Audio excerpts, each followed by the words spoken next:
Major funding for KPBS Evening Edition has been made possible in part by Anderson Plumbing, Heating and Air, proud to support the mission of KPBS and privileged to serve San Diego clients. Anderson Plumbing, Heating and Air, helping homeowners maintain drain, heating, and cooling systems since 1978. And by the Conrad Prebys Foundation, Darlene Marco Shiley, and by the following.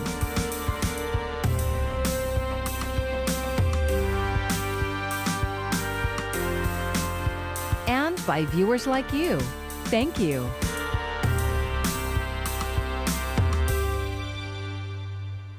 Good evening. It's Monday, March 15th. Thanks for joining us. I'm Maya Trabolsi. 3 people were killed today after a man drove a car into a homeless encampment by San Diego City College. KPBS Metro reporter Andrew Bowen says the incident highlights the vulnerability of San Diego's unsheltered population. Hours after the crash this morning, officials hoisted the bodies of the 3 victims into a van. Police say the crash took place around 9 a.m. A 71-year-old man was driving a Volvo station wagon west on B Street, then veered onto the sidewalk under a campus pedestrian bridge where several unsheltered people were staying in tents. In addition to the 3 dead, 6 were injured, 2 of them critically. All of the victims appear to be homeless. On the 2 victims that were transported that were in critical condition, the last update that we got is that they were awake, alert, and answering questions, which is a great sign. They definitely had some significant injuries, bodily trauma, but that's all we have as far as the updates on that. And the other patients that were transported were non-critical. Mayor Todd Gloria said the rainy weather may have led more people experiencing homelessness to seek shelter under the bridge, causing the crash to be more severe.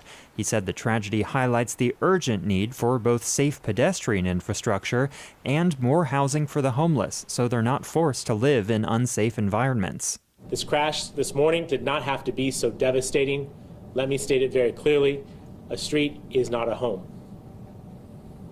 It's not humane or safe to keep allowing our unsheltered neighbors to sleep under bridges, in alleys, or in canyons. And we must take decisive action to provide more compassionate solutions for people experiencing homelessness. Police arrested the suspect, Craig Voss, at the scene. He's being charged with 3 counts of vehicular manslaughter, felony DUI, and other crimes related to the crash. Andrew Bowen, KPBS News. And major developments on the vaccination front. Millions more Californians now eligible. And this comes during a milestone week locally, and we will have more on that in a moment. First, though, the new eligibility guidelines as a new vaccination center opens up in the county. Here's KPBS reporter Melissa May. The county is expanding vaccine eligibility to people 16 to 64 years old with high-risk medical conditions. That includes those who have cancer, chronic kidney disease, pregnancy, heart conditions, and severe obesity. County officials say people are also eligible to get vaccinated if getting the virus leads to a life-threatening illness or death. We're continuing to work to ensure that everyone in North County is vaccinated. To help get doses to the new vulnerable population, more vaccination sites are opening, including this one in Oceanside at the North Coastal Health and Human Services facility.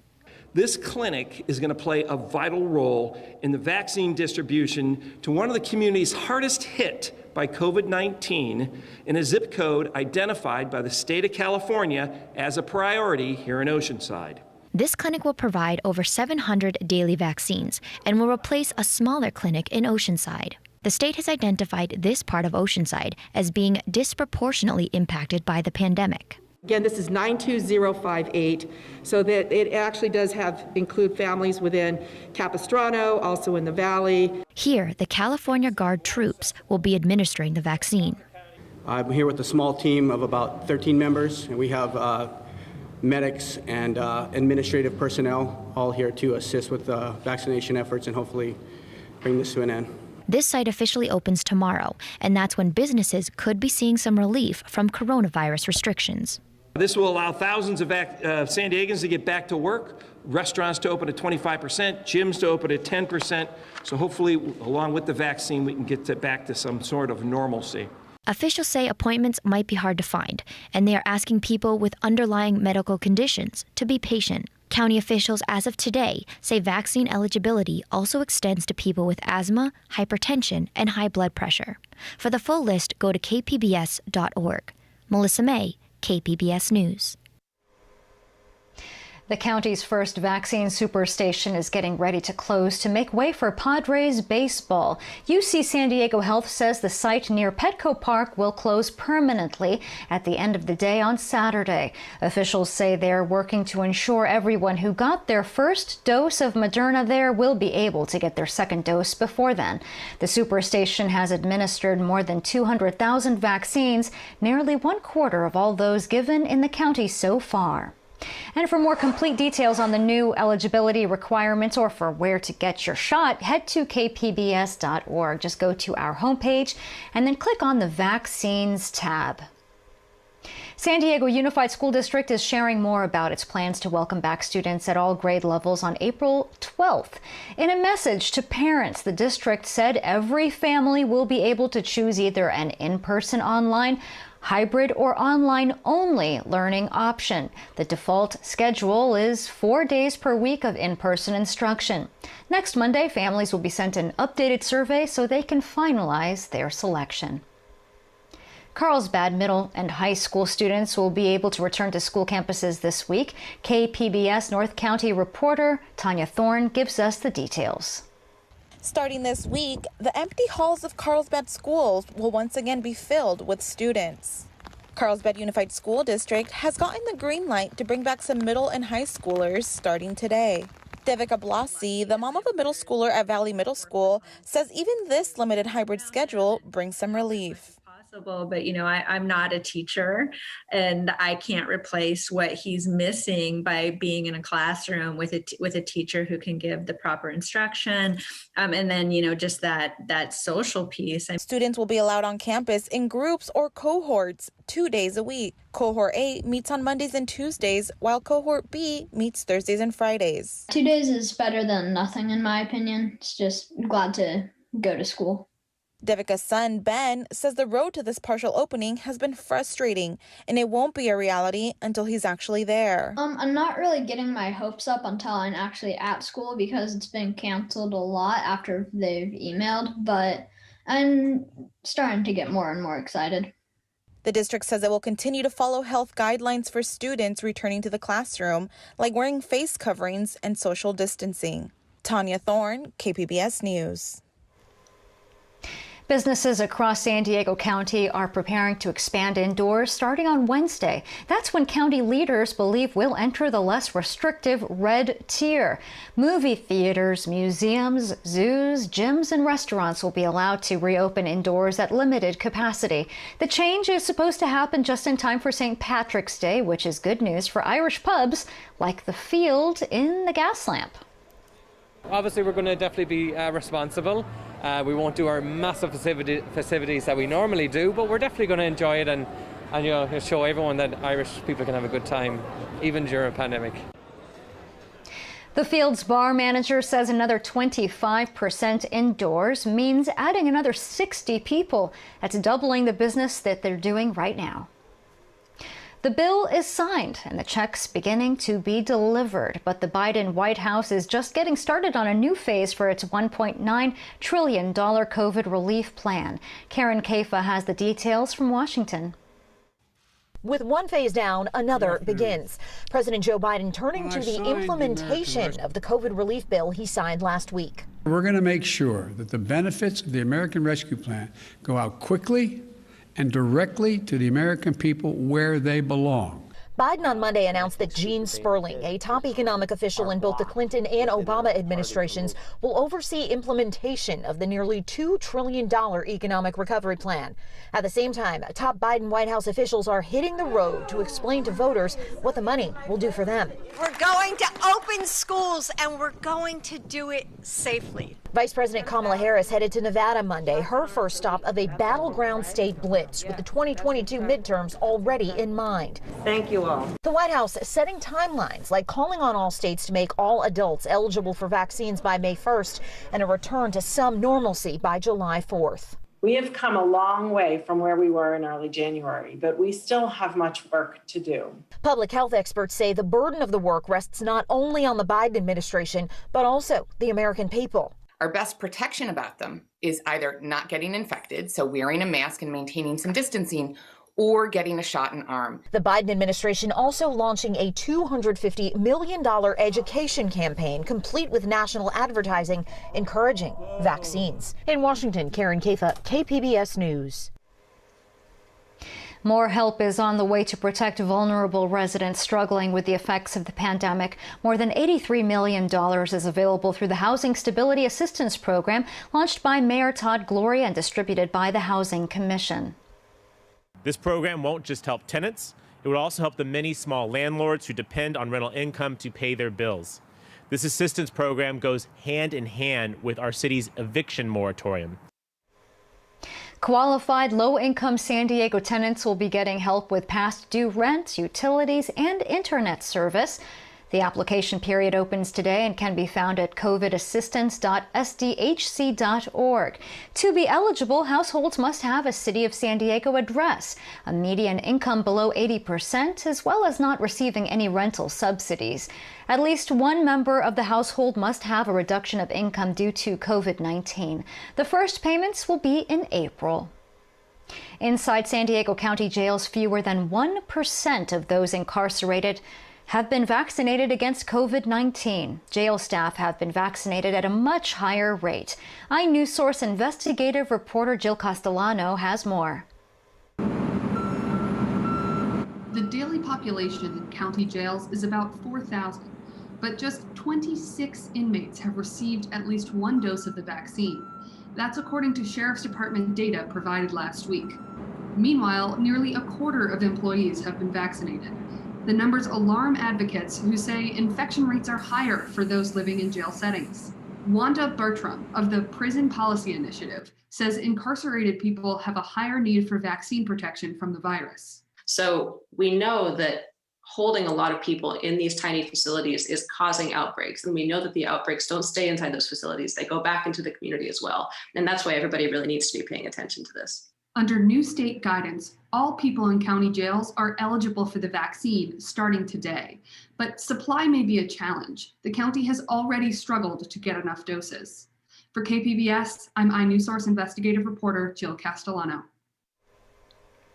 iNewsSource reporter Mary Plummer co-reported this story. iNewsSource is an independently funded nonprofit partner of KPBS. The number of unaccompanied migrant children in Border Patrol custody continues to swell. With not enough space to safely house the children, FEMA has been directed to step in. Camila Bernal has the latest on the influx and the political reaction from both sides of the aisle.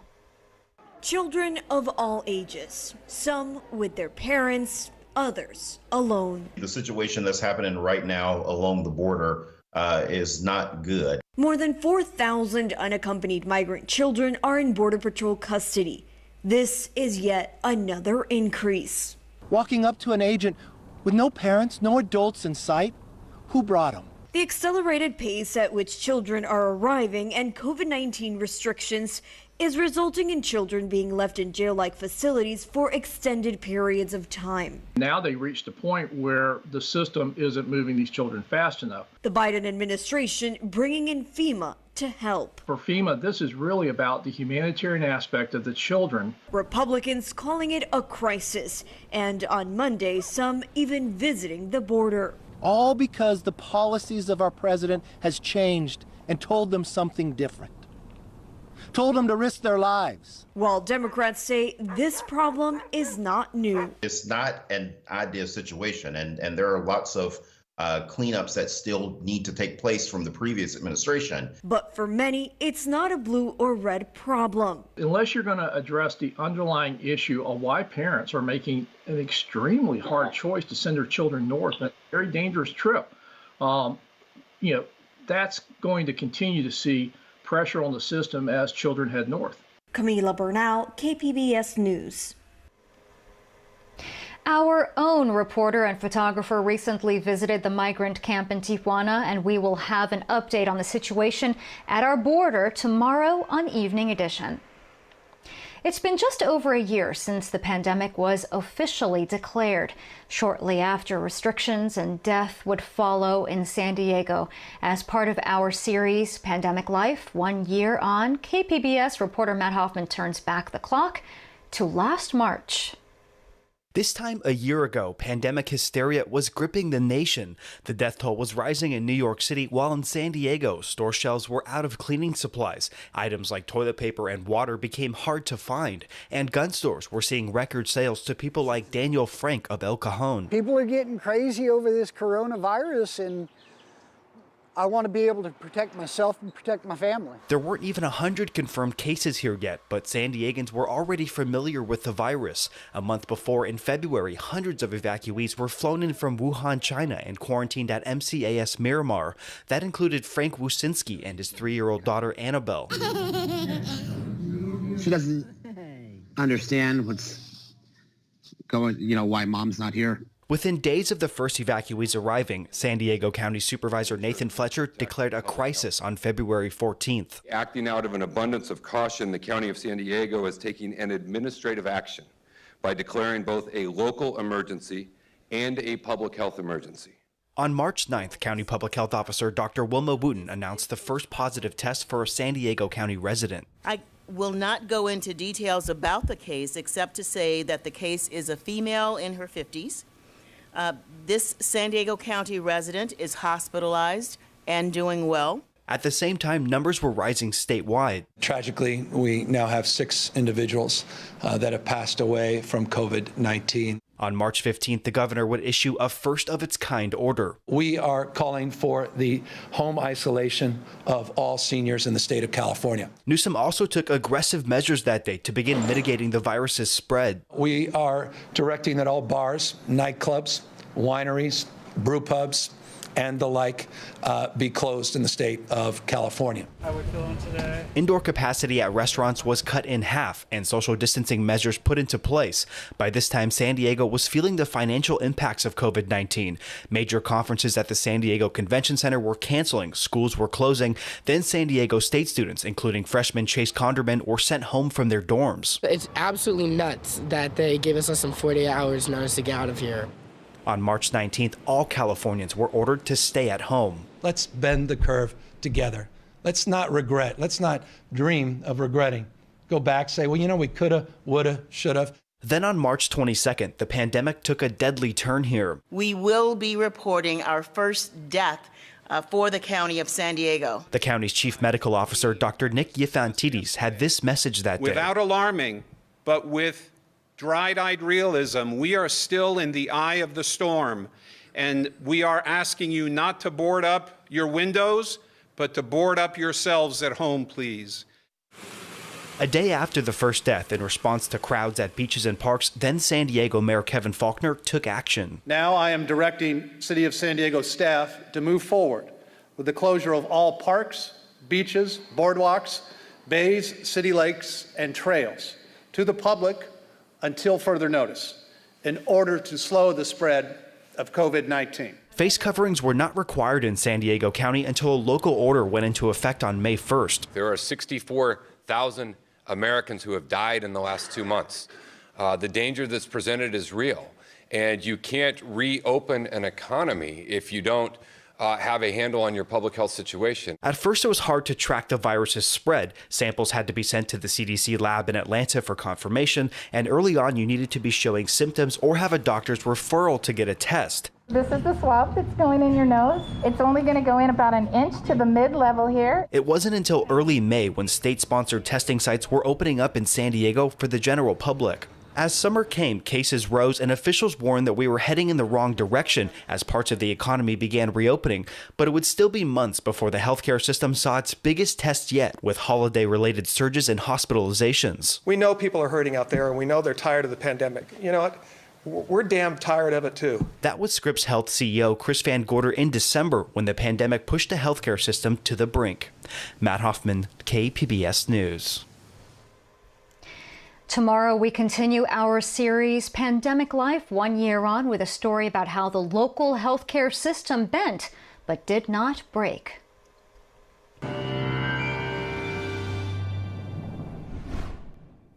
Fast-moving cold storms sweeping through Southern California tonight, giving us hazardous traveling conditions with wind and some snow.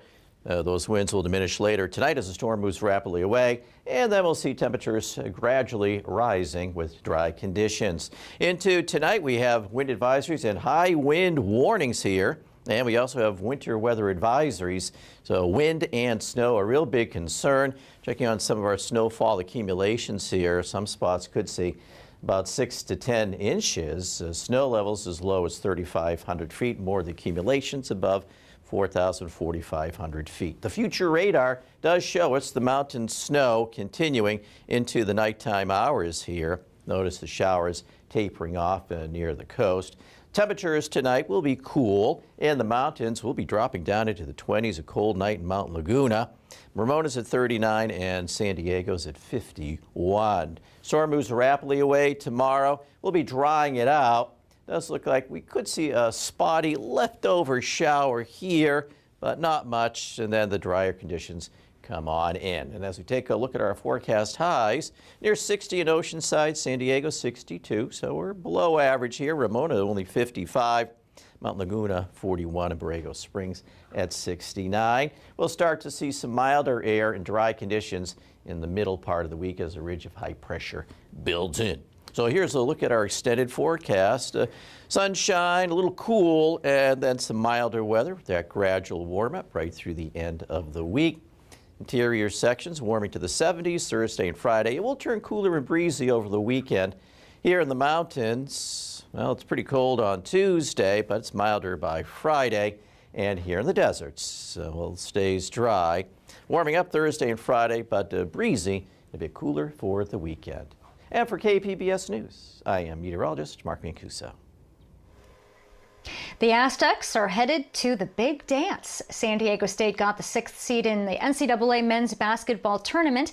They're set to face 11th seeded Syracuse on Friday in Indianapolis. The Aztecs have won 14 consecutive games, including Saturday's victory over Utah State in the championship game of the Mountain West Conference tournament. The last time they competed in March Madness was back in 2018. They would have been among the top seeds in 2020, but the tournament was canceled because of the pandemic. Andra Day and the United States versus Billie Holiday. Andra Day is nominated for a Best Actress Oscar. Just earlier this month, she won a Golden Globe Award for playing legendary jazz singer Billie Holiday. Day first sang at Chula Vista's First United Methodist Church and then studied music at the School of Creative and Performing Arts.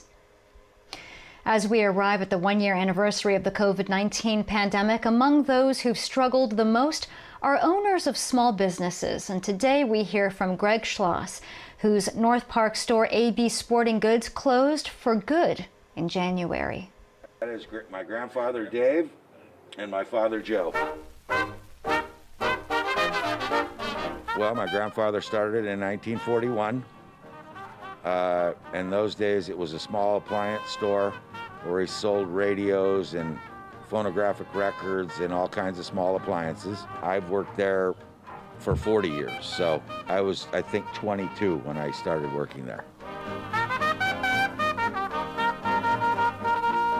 Team Sporting Goods. There was nothing better than having a mom bring her children into the store knowing that you were going to treat them right. It rings in my ears when my dad used to tell me, don't be a big shot, just get the customer what they need, and they'll remember it and appreciate it. And as they need other things going forward, they'll remember that you treated them well, and they'll come back and get whatever they need on their next visit. The first 3 months of the year were excellent. I was finally on my way to figuring out how to run the store as I needed to run it. And then the pandemic hit, and I knew I was in trouble immediately. The local Little League played one game and then canceled the rest of the season. All the high school sports were closed. I knew that I was going to have to make a difficult decision. I knew one day things might get back to a semi-normal, but I also knew at that point I was so far behind that regardless of how good business was going forward, I would never be able to relax and run the store as I wanted to run it. I would always feel the pressure of the previous year. I didn't pay myself for almost 7 months. Just used whatever money was coming into the store to do the daily operations. And I also knew that there was no pension coming from a sporting goods store. And I didn't want to try to be a hero keeping a business going that was probably not going to survive.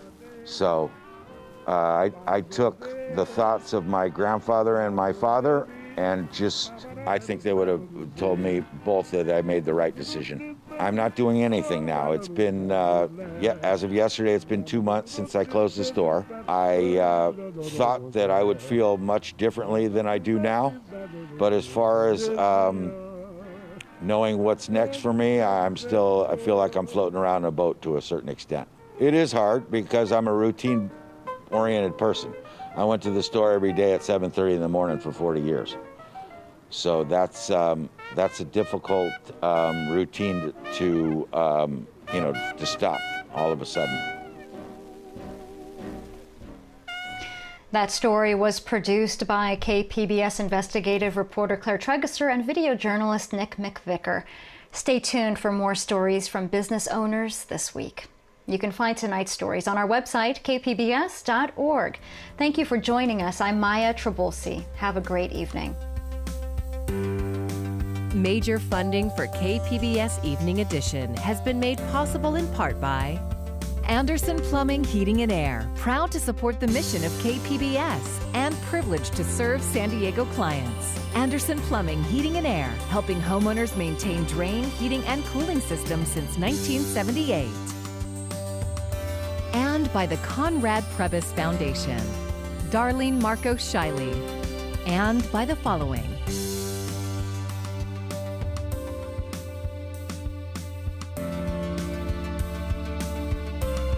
And by viewers like you. Thank you.